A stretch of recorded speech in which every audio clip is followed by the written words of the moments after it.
Welcome to the Fantasy NASCAR podcast. I am Race for the Prize. Follow me on Twitter. Go to my website, racefortheprize.com. If you want to get access to the Fantasy NASCAR spreadsheet, simply Venmo, PayPal, or Cash App some money my way, and I will give you access. Today we're talking about closers at the Super Speedway. A lot of the times when we look at plate building, we've got a pool of drivers and we have to decide who we want to play, and we need a nudge in one direction or another, trying to make a decision over what guy to roster, besides that they're starting in the back. Obviously, salary doesn't matter too much, point per dollar doesn't matter too much, but what is significant is just who finishes the best. And we can look at average finish in the sheets and get an idea of who tends to run well at plate races, but a lot of times you still get a lot of guys in the back that do tend to finish well, and we're talking about just small degrees of difference between drivers. Oh, well, he finishes in the top 10 at a 45% clip, whereas the other guy finishes in a 42% rate. It's not really that different, and a lot comes down to circumstance. So we often don't really know, so you just build two lineups. But how about another way to get a nudge? And we'll look at the 2023 data and see who closed out these races. Not just that they finished the race, not just that they survived the race, but how about some guys that make a big push at the end, or guys that have shown a propensity or a knack for making a good run at the end. So I looked at the lap-by-lap data from these 6 plate races, super speedway races, whatever you want to call it, from last season, and then I looked at their last 10 laps. So obviously, if they didn't survive the wrecks, they're not going to have data during that time. And some are going to have some pretty negative numbers because they got caught up in a wreck, but that's worth noting. You didn't make the right moves at the end. You should be held accountable. Who made the right moves? Who got lucky? Who was able to get around people and survive? And we can see the data on the screen last year.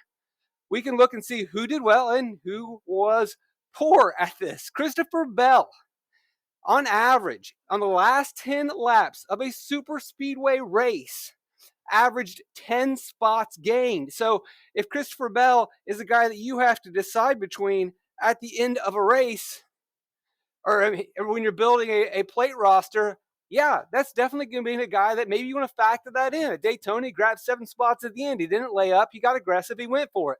Only 2 at Atlanta, but as you'll see with Atlanta, there isn't often as much movement.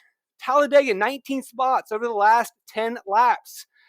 Obviously, there's going to be a lot of context and avoiding wrecks, but regardless of all that, put aside, simply he made the right moves. He made the right moves at Daytona in the summer. He made the right moves again at Talladega. I think that's enough of a sample size to say, maybe there is something there. Obviously, we're looking at 1 year, but we are seeing that he, at the very least, was aggressive and making the right decisions. Tyler Reddick is second best with an average of 9 spots gained. And that's with 2 bad races. One obviously gets thrown out because he wasn't still alive at Daytona, so you might want to downgrade that 9 because he wasn't there.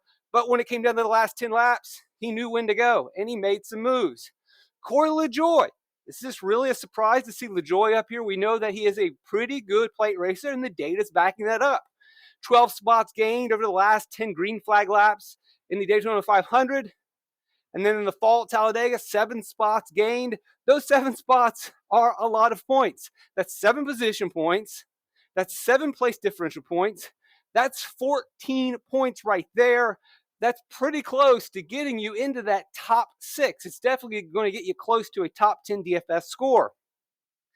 J.G. Yaley, not a big sample size, but Talladega. Sometimes we have questions about these Rick Ware cars and if they can get the job done, but at Talladega and at Daytona, he was able, over those last 10 green flag laps, to battle with the big boys that were still around. Ryan Blaney grabbing 22 in Daytona is kind of making this look really good, but he didn't lose a lot of spots at Atlanta or Talladega. BJ McLeod, 13 spots gained at Talladega, 5 at Atlanta. That's interesting. And you can see here who was pretty aggressive in the last green flag laps, and maybe you can use that. Maybe Chase Briscoe is somebody you want to target. Yeah, it didn't work out for him at Daytona. Maybe because he was too aggressive, but that aggressiveness paid off at Talladega in both races. That aggressiveness paid off at Atlanta. He didn't lay up. The worst thing you can do is get a driver that's going to be satisfied for a top 10 or a top 15. You want to make sure that you pick the guy that pushes the hardest. Obviously, there's wreck potential, but we're trying to win a GPP. We're not trying to build cash lineups for a super speedway. And we can look at the opposite end. Who does not tend to run well at the end? Austin Cindric had a bad spell of it right there, but then rebounds in Atlanta, rebounds in the second Talladega race, obviously got knocked out in the summer race. Martin Truex Jr., a driver that we all know is statistically maybe the worst super speedway racer in the history of NASCAR. And here you are at the end. He just cannot close these races out. -14 at Talladega, -11 on the last 10 green flag laps at Atlanta. Bowman takes a huge, wrecks are going to happen. We understand that. Another 3 races, though, he was positive. So to get 8 and 3 and 3, and then a -28, at the very least, I can infer that he's going to be aggressive at the end of the race. And that's the drivers that you want. You're trying to take down a GPP.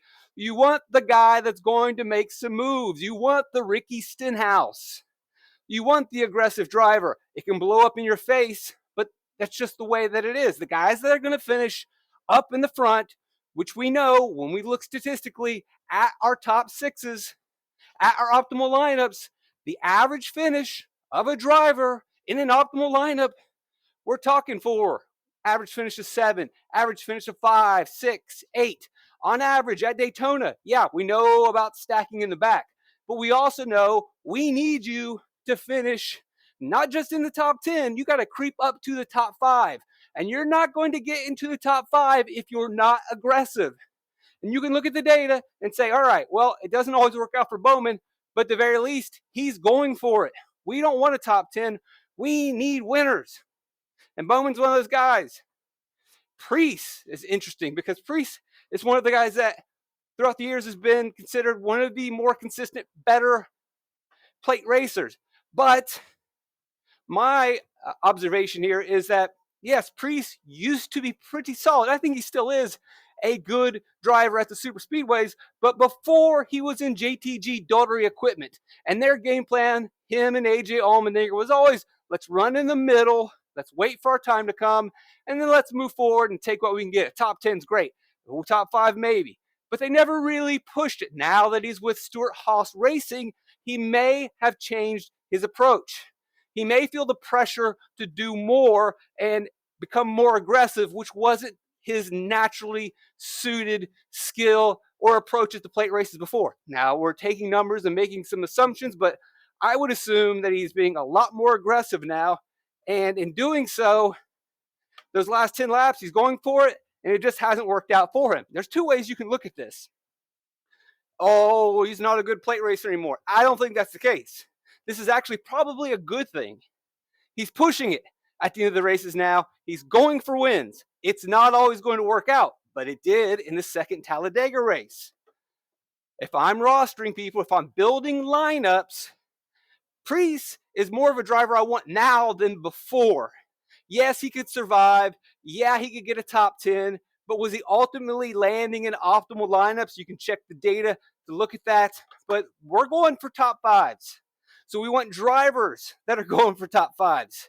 Preece may not have been that guy before, but now with SHR, he appears to be that guy. And again, I'm not surprised to see Kyle Larson here at the bottom, not even getting to the end of Atlanta at the time.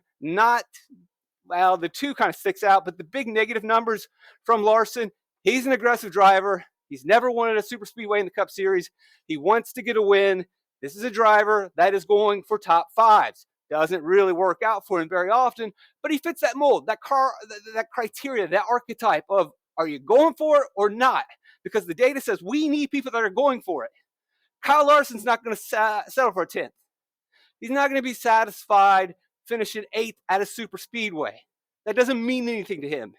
He has a checkbox. He wants to win this race. Daytona, Talladega, Atlanta, you name it. He wants to get a victory in one of these super speedway races. And it looks like more often than not, it's going to blow up in your face. But it's going to hit one of these times. And he is the type of driver that you want to roster. That'll do it. Short and sweet, simple. Racefortheprize.com. That's where you can go. Get the access to the sheet. Thanks for joining me.